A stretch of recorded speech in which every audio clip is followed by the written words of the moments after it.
Hi అందరికీ. Cook craze corner ఛానల్‌కు స్వాగతం. ఈరోజు వీడియోలో రెసిపీ వచ్చేసి చాకో లావా కప్ కేక్. పిల్లలకి చాలా ఇష్టం అండి. మనం ఇంట్లోనే చాలా ఈజీగా ఇంకా చాలా హెల్తీగా ఇంట్లోనే ప్రిపేర్ చేసుకోవచ్చు. ఈ చాకో లావా కప్ కేక్‌ని ఒకసారి తిన్నారంటే మళ్ళీ మళ్ళీ చేసుకొని తినడానికి ఇష్టపడతారు. అంత బావుంటుంది. మరి కేక్‌ని ఎలా ప్రిపేర్ చేయాలో చూసేద్దాము. దీనికోసం ముందుగా ఒక ఓరియో బిస్కెట్ ప్యాకెట్‌ని తీసుకోవాలి. ఒక మిక్సీ జార్ తీసుకొని, అందులో బిస్కెట్‌ని ఇలా చిన్న చిన్న ముక్కలుగా కట్ చేసుకొని ఈ జార్‌లో వేసుకోవాలి.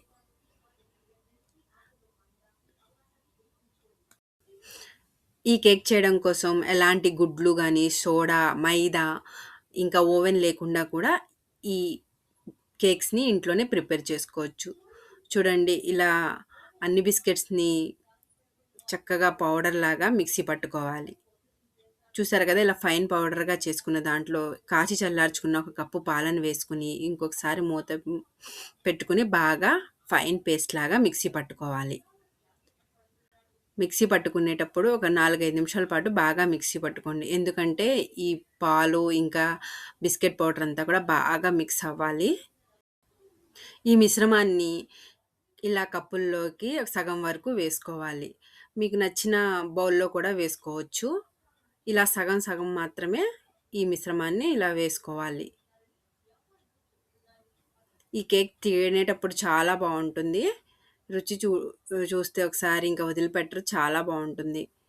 చూసారు కదా! ఇలా సగం సగం వరకు మాత్రమే వేసుకోవాలి. ఎందుకంటే ఇందులో మెల్ట్ చేసుకున్న చాక్లేట్ ఉంటుంది గదా! డైరీ మిల్క్ చాక్లేట్‌ని మెల్ట్ చేసుకోవాలి. ఇలా మెల్ట్ చేసుకున్న చాక్లేట్ కూడా ఇందులో ఒక్కొక్క స్పూన్ చొప్పున వేసుకోవాలి. ఇలా వేసుకుంటే ఈ చాకో అనేది బాగా లావా కేక్‌లాగా ప్రిపేర్ అవుతుంది.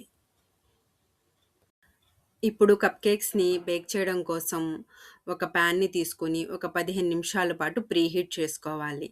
ఇలా ప్రీహీట్ చేసుకున్న దాంట్లో ఒక ప్లేట్‌ని పెట్టుకోవాలి. ఇలా ప్లేట్‌ని పెట్టుకోవడం వలన ఈ కప్ కేక్స్‌ని అమర్చుకోవచ్చు.